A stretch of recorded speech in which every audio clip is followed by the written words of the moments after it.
Have you ever taken a pill, inhaled a medicine, or received a vaccine and wondered, how do we actually know this is safe? Who tested it? And why does it often take years for new medicines to reach the market? The answer lies in clinical trials, a series of carefully designed studies that ensure medicines are both safe and effective. Today, we'll take you behind the scenes of these trials, step by step, so you can see how a small idea in a lab becomes a treatment in the hands of patients worldwide. By the end of this video, you would understand what happens in each clinical trial phase, why each step is critical, how results influence drug design and manufacturing techniques, and how safety, quality, and effectiveness are ensured at every single stage.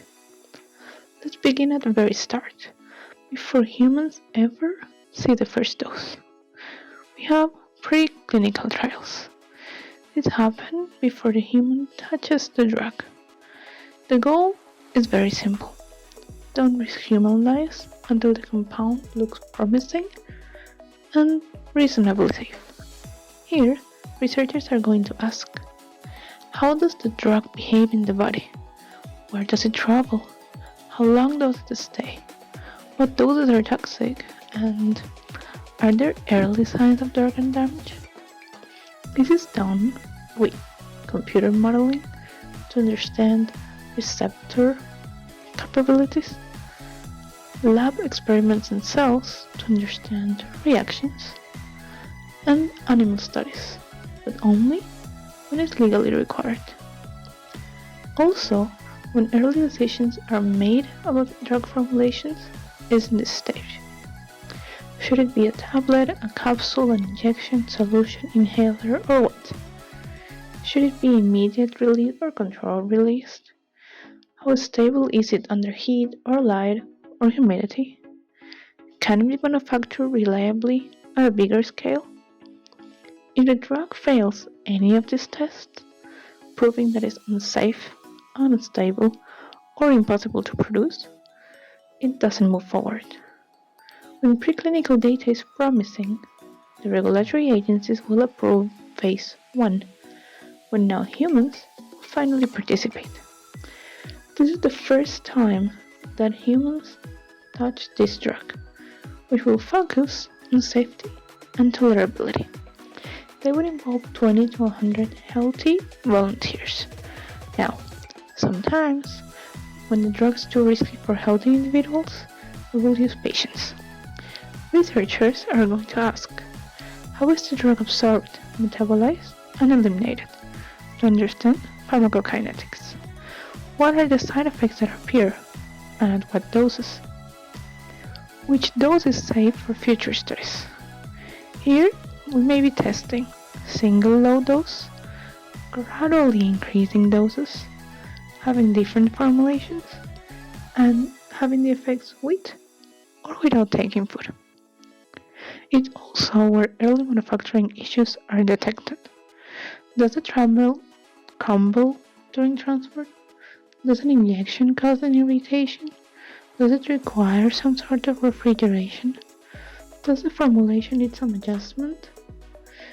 If the participants experience serious toxicity, the development stops immediately. Now, we move into phase 2, but phase 2 involves hundreds of patients, which have the condition that is actually to be treated. Here, we try to understand effectiveness. Does the medicine improve the symptoms? What is the optimal dose? Are the side effects manageable? Trials are often randomized and blinded, simply to avoid bias. This is where many promising drugs fail, not because they are unsafe, but because they don't work well enough. Manufacturing teams will continue refining taste, coating, particle size, packaging, protection, shelf life, transport considerations. Here, we're also trying to understand formulation flexibility. Can the drug be given as a tablet, a capsule, a patch, a liquid, injection? to depend on patient needs. Once this is proven, we move into phase 3. Now, this gives you a proof of large-scale manufacturing. This is a definite test. It proves thousands of patients across multiple countries who will participate in the study. Here, the goals are to confirm safety and effectiveness in a broader population, to detect rare side effects which only appear when we have a large number of people. We compare the new drug to the existing standard treatment. Now, here we have patients that include diverse groups, like children, adults, and elderly, people that already have some pre-existing conditions like a kidney or liver disease, or those that are already taking other medications to understand interactions.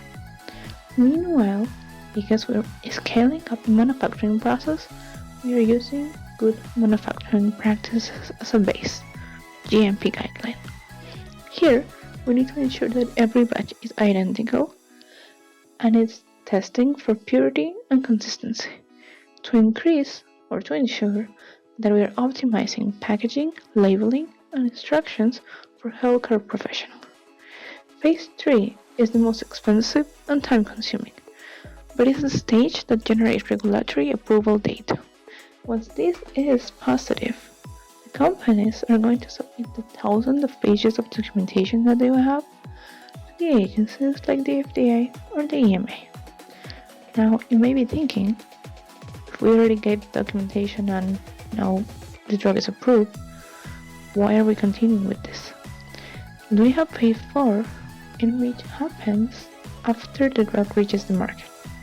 Here, millions of people will take it, exposing the drug to potential rare or long-term side effects. Here, both the companies and the regulators are going to monitor for uncommon adverse reactions, drug interactions, misuse, and long-term effectiveness. Here, we may have changes in the label, in the formulation, in restrictions of use, or even we may need to withdraw from the market. Here, we need to understand how is this going to affect continuous patient safety and inform future drug development. Clinical trials are just a lot more than a formality. They are the backbone of medicine safety. Each phase will answer a different question.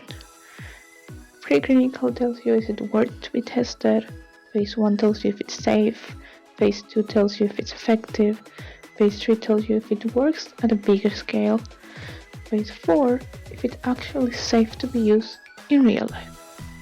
Every result is going to reshape the formulation, the dosage, the packaging, or even the manufacturing process. Now, next time you see a pill, a patch, an inhaler, an injection, or whichever type of medication you may take, remember, it represents years of research, carefully testing, and thousands of volunteers who help move medicines forward. If you enjoyed this overview, give it a like. Leave a comment down below with what else would you want to know.